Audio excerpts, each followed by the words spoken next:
India's inflation has just accelerated to 4.5% in July. A higher than expected food price increase has taken the July inflation number to a 19-month high of 4.45%.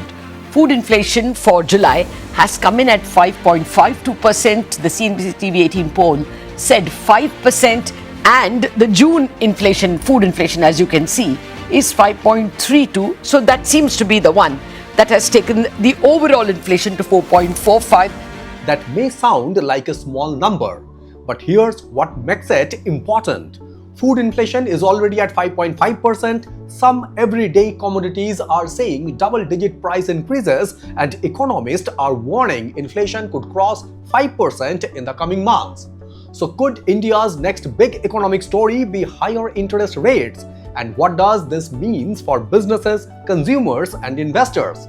Hi, this is Indranil and welcome to the Spotlight Media and Technology.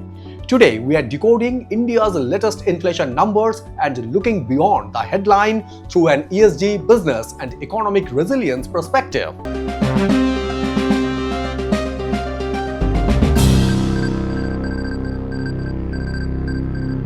India's retail inflation measured by the Consumer Price Index or CPI rose to 4.5% in July, compared with 4.4% in June.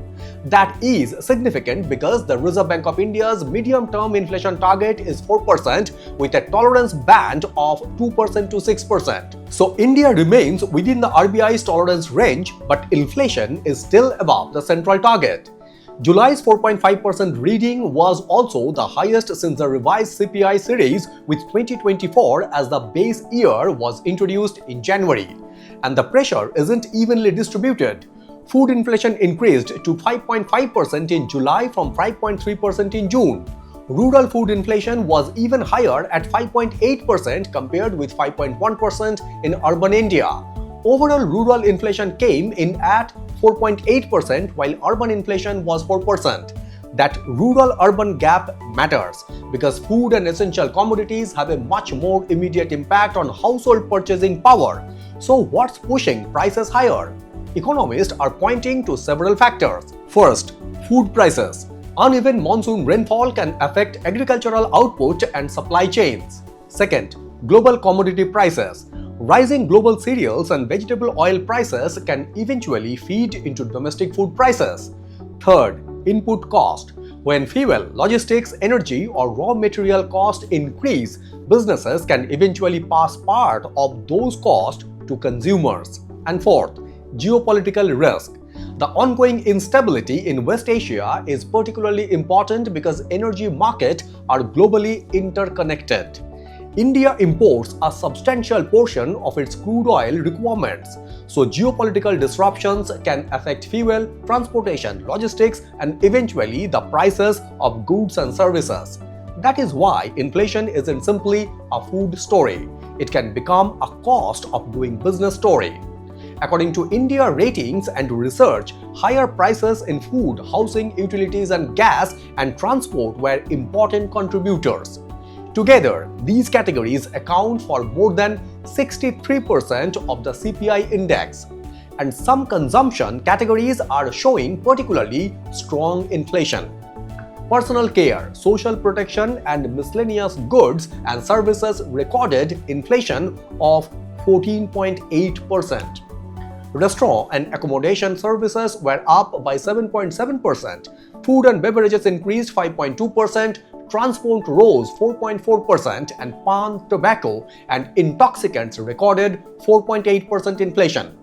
So when someone says inflation is only 4.5%, the lived experience can be very different. Why? Because the CPI is an aggregate measure. Your personal inflation rate depends on what you actually buy. A household spending heavily on food, transportation, and rent can experience considerably more price pressure than the headline number suggests. Now let's look at individual items. Among the 358 items tracked, silver jewelry recorded the steepest price increase, an extraordinary 109.8% year-on-year. Ginger rose 83.6%, garlic increased 35.4%, gold, diamond and platinum jewelry rose around 33%, and onion prices increased 22.5%. But inflation isn't universal. Potato prices actually fell 16.6%, tomatoes became 4.6% cheaper, and motor cars and Jeep recorded a 6.7% year-on-year decline in July. This is an important economic lesson. Inflation is about the overall price basket, not every price moving in the same direction. Now let's look at geography.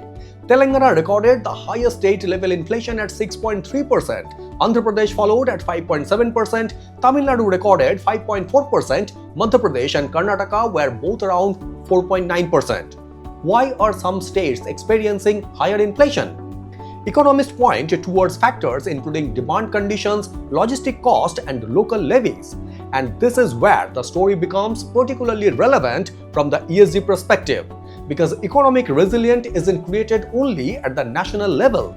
It depends on state-level infrastructure, supply chains, transportation, energy systems, agriculture markets, and governance.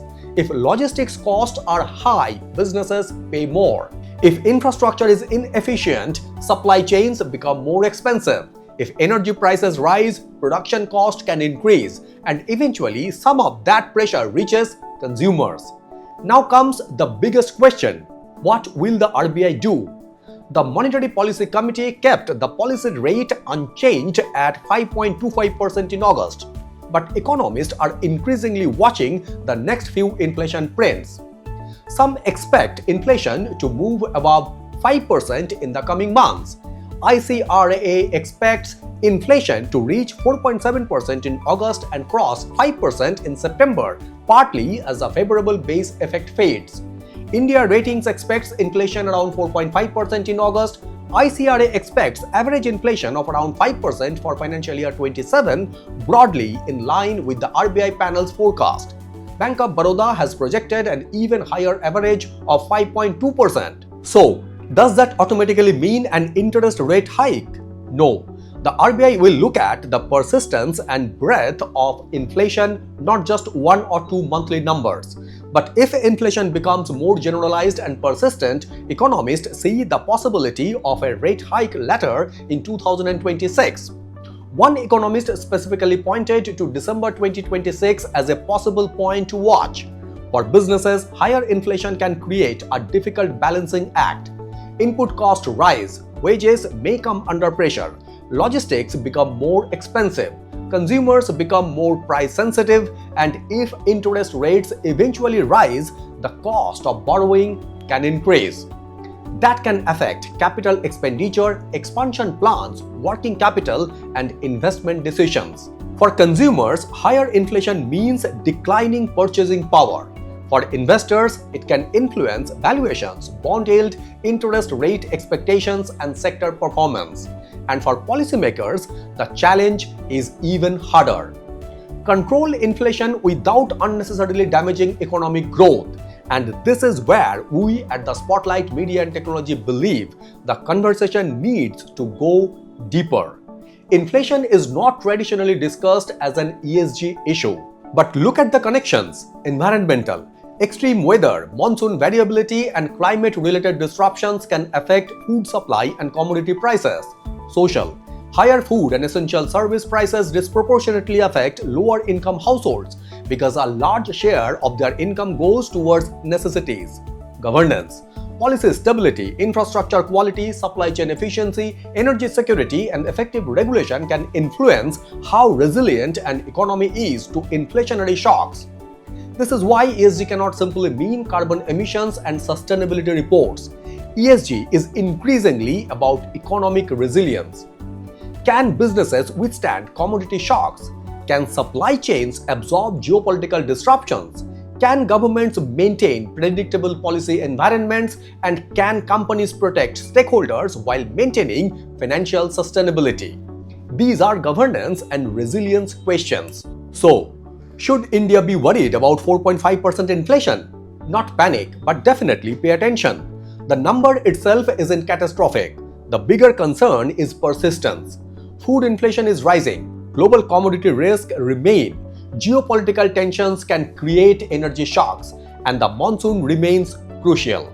If inflation stays elevated, the debate could shift from when will rates fall to could rates rise again.